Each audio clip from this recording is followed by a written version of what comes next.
Après Varangeville-sur-Mer la semaine dernière, visite privée aujourd'hui de Ry. La commune compte 850 habitants. Elle s'est aussi appelée Yonville, dans l'imaginaire d'un certain Flaubert. 1850, l'année où fiction et réalité se sont entremêlées. Ry, c'est un gros bourg d'environ 500 âmes et qui va être le théâtre d'un fait divers.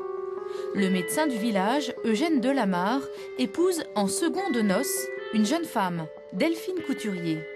Mais Delphine s'ennuie, prend des amants, contracte des dettes et finit par se suicider. Une histoire qui va inspirer Gustave Flaubert. On trouve vraiment le canevas de Madame Bovary, où on retrouve tous les faits essentiels du roman. Ce fait divers, il s'est passé à quelle époque ici? Eh ben, à l'époque où le roman a été écrit, vers 1850. Donc là, vous allez m'emmener sur les lieux qui ont inspiré l'histoire, c'est ça? Voilà, je vais vous emmener dans Yonville. Ok, c'est voilà, parti. on alors. est parti. Le Yonville de Flaubert, c'est Ry, avec sa rue longue d'une portée de fusil et bordée de quelques boutiques. Ici, je m'arrête 5 minutes devant cette maison, parce qu'elle est d'époque 18e. Elle est en briques de Saint-Jean. Et au moment du roman de Madame Bovary, elle existait déjà. D'accord. La brique de Saint-Jean, c'est cette brique brique orange, orangée, c'est une brique qui est crue. D'accord. Ça, on peut imaginer que Flaubert l'ait vu, cette Ah maison. tout à fait, oui, oui.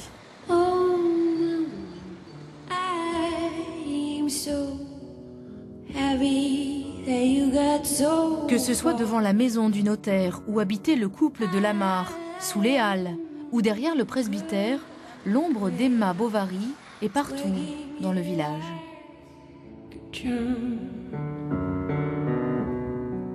Ici, c'est le lieu où repose Eugène Delamarre et ses 2 femmes.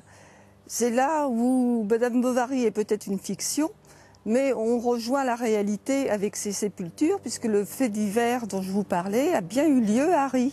Ça vous plaît de raconter cette histoire? Ah oui, beaucoup. Je trouve que c'est une histoire intemporelle. Elle a des répercussions encore aujourd'hui.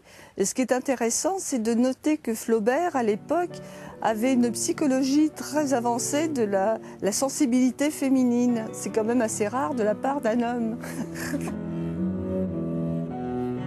Alors on vient de le voir, l'âme d'Emma est fort présente dans le village. Mais Ry, c'est aussi d'autres richesses, notamment architecturales.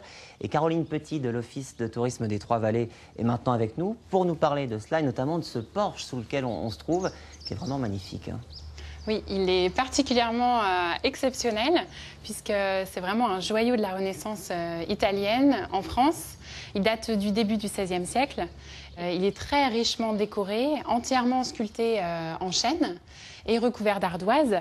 Et sa particularité aussi, c'est l'intérieur puisqu'il est entièrement recouvert d'une voûte en carène de bateau renversé. D'accord, oui. C'est une architecture en fait typique de l'architecture religieuse en Normandie. C'est un endroit aussi où Emma Bovary venait. On doit parler d'elle encore une fois. Oui, on parle beaucoup d'Emma Bovary. C'est vrai que dans le film de Chabrol, on a un passage sous le porche de Ry. Donc c'est un personnage très présent. Mais c'est vrai que la deuxième caractéristique touristique de Ry, c'est quand même son porche qui était là finalement avant le roman de Flaubert. Effectivement. Alors, dans la richesse architecturale aussi, il y a d'autres choses à voir dans le village? Oui, dans le village, à part la caractéristique des colombages qu'on retrouve dans les rues de Ry, on a aussi la ferme du bourg, qui a aussi ses caractéristiques en colombage, et puis le phalanstère, qui est un autre type de bâtiment en briques, et qui avait plutôt un caractère social, et novateur, puisqu'il permettait aux enfants de s'instruire, notamment aux enfants les plus défavorisés. Et pour ceux qui seraient plus branchés nature, on va dire, il y a aussi de quoi randonner. Hein. Voilà, il y a plusieurs chemins de randonnée. C'est la première demande des visiteurs à Ry. Et on a plusieurs départs de boucle dans le village de Ry, dont 2 qui sont juste derrière nous et qui vont dans la vallée du Crevon. Donc c'est des randonnées très nature et très culturelles quand on passe dans les villages. Et évidemment, un sentier Bovary. Merci beaucoup d'avoir été avec nous. Je vous en prie.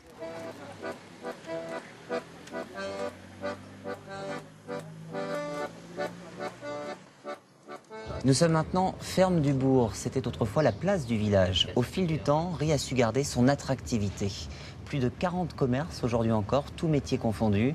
Une vivacité, une diversité et des échoppes comme figées dans le temps.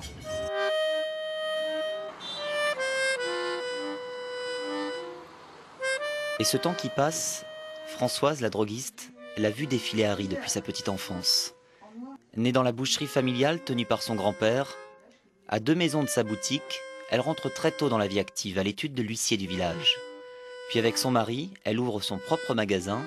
C'était il y a 34 ans. Je suis déjà en retraite, mais je continue parce que j'adore le commerce quand même. Et puis ça me permet de voir du monde. Hein. Et la droguerie la plus proche, là, elle est où? À Rouen, donc ça fait loin quand même. Forges-les-Eaux, c'est fermé, Buchy, c'est fermé. Dans l'Eure, j'en connaissais quelques-unes, c'est fermé aussi, Fleury-sur-Andelle. Qu'est-ce qu'il y avait encore? Donc il n'y a pas que les gens de Rille qui viennent vous voir ici? Ah non, j'ai des gens de Rouen. Hein. Parce que pour certains produits, comme je fais l'amidon, tout ça, les gens connaissent mes produits, viennent en chercher. Il y a aussi la mercerie d'Emma. Marinette, à la quincaillerie. Et Michel, le barbier. À 77 ans, qu'il ne fait pas, il n'a toujours pas raccroché. Lui aussi est tombé dans la marmite du commerce tout petit, apprenti chez son père, et depuis toutes ces années, toujours vaillant avec son ciseau et sa tondeuse. Et c'est quand la retraite alors pour vous? Je sais pas encore, mais enfin, comme ça, moi ça me convient très bien là pour le moment. Je viendrai vous voir quand j'arrêterai. Bonjour messieurs, dames, Bonjour, soyez les madame. bienvenus, enchantée. Alors vous êtes ici la brodeuse, on dit ça? Voilà, la brodeuse du village. Installée depuis 4 ans, Muriel fait presque figure de jeunette pour ce village, carrefour commercial depuis le Moyen-Âge. Et elle en a bien conscience, financièrement, ce n'est pas gagné. Si la population augmente, elle rajeunit aussi, et les commerces d'antan ne seront pas éternels. Au cœur de Trois-Vallées, l'Andelle, le Crevon et les Ronchelles, Rie bénéficie d'un cadre naturel idéal. Alors si vous avez envie de vous balader, n'hésitez pas. J'espère qu'on vous aura donné envie ce soir de venir ici à Rie. Très belle soirée à vous sur France 3.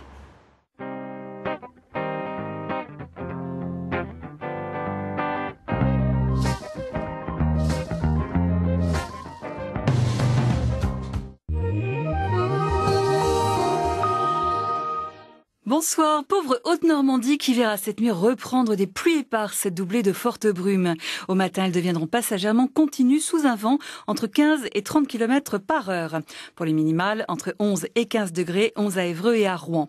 Dans l'après-midi, pour l'Eure et la Seine-Maritime, pluie plus éparse et intermittente, mais ciel toujours nuageux, voire couvert. Et au mieux 18 ou 19 degrés, une faible hausse quand même. Demain, vendredi 13, est fête des aimés et une journée plus courte de 3 minutes, coucher du soleil le soir à 20h19. Très belle soirée à toutes et à tous.